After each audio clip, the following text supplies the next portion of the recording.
ओम गण गणेशाय नमः। ओम श्रीधराय नमः। आप सभी कार्तिक प्रेमियों का माँ की धरोहर चैनल पर स्वागत है। आज मैं आपको कार्तिक मास में कही जाने वाली कथाओं में लपसी तपसी की कथा, चिड़ा चिड़ी की कथा सुनाऊंगी। आप ध्यान पूर्वक भक्तियुक्त हो सुनिए। एक लपसी था, एक तपसी था। तपसी तो भगवान की तपस्या करता। लपसी रोजाना 1.25 सेर हलवा बनाकर भगवान का भोग लगाकर टाली हिलाकर जीम लेता। एक दिन दोनों में झगड़ा हो गया। लपसी बोला मैं बड़ा, तपसी बोला मैं बड़ा, क्योंकि मैं भगवान की तपस्या करता हूँ। नारद जी बोले कि तुम्हारा फैसला मैं करूँगा। दूसरे दिन तपसी नहा कर आने लगा तो नारद जी ने 1.25 करोड़ का मुंदड़ा तपसी के आगे गिरा दिया। उसने आंख खोलकर देखा तो मुंदड़ा पड़ा है। उसने उठाकर पैर के नीचे दबा लिया और तपस्या करने लगा। उधर लपसी 1.25 सेर का हलवा बनाकर भगवान के भोग लगाकर टाली हिलाकर जीम लिया। इतने में नारद जी आए, दोनों को अपने पास बिठाया। दोनों पूछने लगे कि कौन बड़ा है। नारद जी ने तपसी से कहा कि अपना पाँव हटा। पाँव हटाते ही मुंदड़ा निकला। तब नारद जी बोले कि मुंदड़ा चुराने से तेरी तपस्या भंग हो गई, इसलिए लपसी बड़ा है। तपसी कहने लगा कि मुझे मेरी तपस्या का फल कैसे मिलेगा। नारद जी बोले कि तेरी तपस्या का फल कार्तिक नहाने वाली देगी। सब कहानी कहकर तेरी कहानी नहीं कहेंगे तो कार्तिक का फल तुझे हो जाएगा। धोती देकर अंगोछा नहीं देवे, सीधा देकर दक्षिणा नहीं देवे, ब्राह्मण जिमाकर दक्षिणा नहीं देवे, दीवा चास के हाथ नहीं जोड़े तो तेरा पुण्य, कपड़ा दे के बटन न लगावे, दाहिने हाथ से नाड़ा बांधे तो सबका फल तुम्हें हो जाएगा। इतना कहकर नारद जी चले गए। अब है चिड़ा चिड़ी की कहानी। एक बुढ़िया कार्तिक का व्रत करती थी तो उसको भगवान कृष्ण खिचड़ी का कटोरा रख जाते और बुढ़िया व्रत खोल लेती। पड़ोस ने देखकर जलती कि इसका कोई नहीं, फिर भी खिचड़ी इसको खाने के लिए मिल जाती है। एक दिन बुढ़िया कार्तिक नहाने गंगा जी गई थी। भगवान आए और खिचड़ी का बेला मकान में रख गए। पड़ोसन ने खिचड़ी का बेला उठाकर मकान के पिछवाड़े में फेंक दिया। बुढ़िया आई तो खिचड़ी का बेला देखा तो उसको कहीं नहीं मिला। वह भूखी रही और कहने लगी, कहाँ गई मेरी खिचड़ी, कहाँ गया मेरा बेला। पिछवाड़े में उस खिचड़ी के 2 फूल बनकर उग गए। एक दिन राजा शिकार खेलने गए तो बुढ़िया के घर के बाहर से जा रहे थे तो उनको वह फूल दिखाई दिए। राजा फूल तोड़कर ले गए। रानी ने फूल देखकर सूंघे तो रानी को गर्व रह गया। राजा रानी के कोई संतान नहीं थी। फूल सूंघने से रानी के 2 लड़के पैदा हो गए। वह लड़के बड़े होने लगे पर बच्चे किसी से भी बोलते नहीं थे।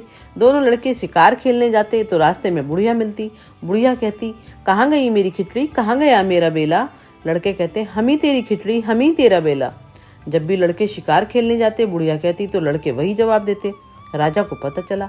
राजा ने बुढ़िया को बुलाया और कहा कि हमसे तो वे बोलते नहीं हैं, तुझसे कैसे बोलते हैं। बुढ़िया ने कहा कि मुझे इस बात का नहीं मालूम, लेकिन मैं कार्तिक का व्रत करती तो कृष्ण भगवान मुझे खिचड़ी दे जाते।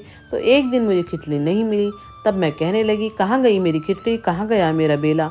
तब लड़के बोले कि तुम्हारी पड़ोसन ने खिचड़ी फेंक दी थी तो उसके फूल बन गए। राजा तोड़ कर ले गए, उससे हम लड़के हो गए।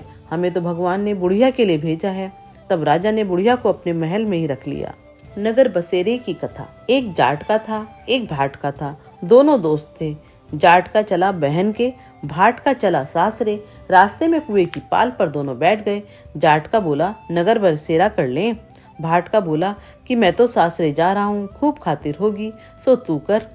जाट का कुएं की पाल पर बैठकर पानी की घंटी और चावल का दाना लेकर नगर बसेरा करने लगा और बोला, नगर बसेरा जो करे सोमल धोवे पाँव, ताता माणा तापसी देगी मेरी माँ। माना देगी माओसी, देगी द्वारका वास, मीठा मीठा गास वृंदावन का वास। 5 कुल्ठी 6ठी रास, जिवड़ो श्री कृष्ण के पास। डालू पानी हो जाएगी, झट से निकल जाए मेरा जी। वह कर करा के चल पड़ा। जाट के की बहन ने बूरा चावल जिमाकर खूब बातचीत की। भाट का पहुंचा तो सासरे में आग लगी पाई। बुझाते बुझाते हाथ भी काला, मुंह भी काला, रोटी न पानी। पड़ोसन आई, बोली, जवाई आया, इसकी भी पूछ कर लो। सास बोली, क्या करूं, मेरा टापड़ा भूपता चला आया। पड़ोसन ने रोटी और छाछ दी, उसने खा ली। शाम को दोनों फिर मिले। दोनों बोले, कह बात। भाट का बोला, मैंने ससुराल में आग लगी पाई। बुझाते बुझाते हाथ भी काला, मुंह भी काला, रोटी न पानी। जाट का बोला, मेरी तो खूब खाते रही, मैंने कही थी ना नगर बसेरा कर ले। बोला, अब कर ले। भाट बोला, अब भी ना करूं, तेरी मौसी है, पता नहीं रोटी दे या ना। तेरी तो माँ है, दही की छुचली चूरमा की पेड़ी धरी पावेगी। भाट ने नहीं किया। जाट ने नगर बसेरा करा।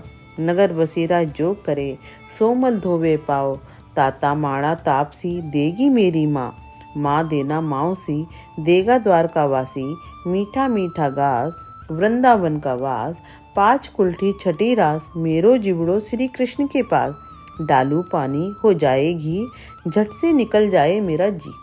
करके चल पड़ा। घर पहुंचते ही जाट की मौसी ने लाड़ चाव किया। भाट का घर आया तो उसकी भैंसें खो गई। बाप एक लाठी धरे एक उठावे, बोला कि ससुराल गया तो आग लगा दी, यहाँ आया तो भैंस को खो दी, पहले भैंसें खोज कर ला तभी रोटी पानी मिलेगी। सारा दिन हो गया ढूंढते ढूंढते पर भैंसें नहीं मिली। बाजार में फिर दोनों मिले तो जाट ने पूछा क्या खबर है। भाट बोला कि आते ही मेरे बाप की भैंसें खो गई, उसी दिन से ही ढूंढ रहा हूँ, रोटियों का ठिकाना नहीं। वह बोला मैंने कहा था ना नगर बसेरा कर ले। भाट बोला कि तेरे नगर बसेरे में इतना गुण है तो अब कर ले। दोनों नगर बसेरा करने लगे। नगर बसेरा जो करे सोमल धोवे पाँव, ताता माणा तापसी देगी मेरी माँ, माँ देना माओसी द्वारका का नाथ, मीठा मीठा गास वृंदावन का वास, 5 कुल्ठी छठी रास मेरो जिबड़ो श्री कृष्ण के पास, डालू पानी हो जाए घी झट से निकल जाए मेरा जी। उन्होंने नगर बसेरा कर लिया। तो आगे चला तो रास्ते में भैंस मिल गई, लेकर घर गया। माँ बोली लड़के को आते ही निकाल दिया, सारा दिन हो गया भूखा मरता, उसको खूब अच्छी तरह जिमाया। उन्होंने सारी नगरी में ढिंडोरा पिटवा दिया कि सब कोई कार्तिक में पीहर सासरे में आते जाते नगर बसेरा करे। आज के लिए इतना ही। आपको मेरे द्वारा कही गई कथा कहानियाँ अच्छी लग रही हो तो अपनों के साथ साझा करें, प्यार दें। नारायण नारायण।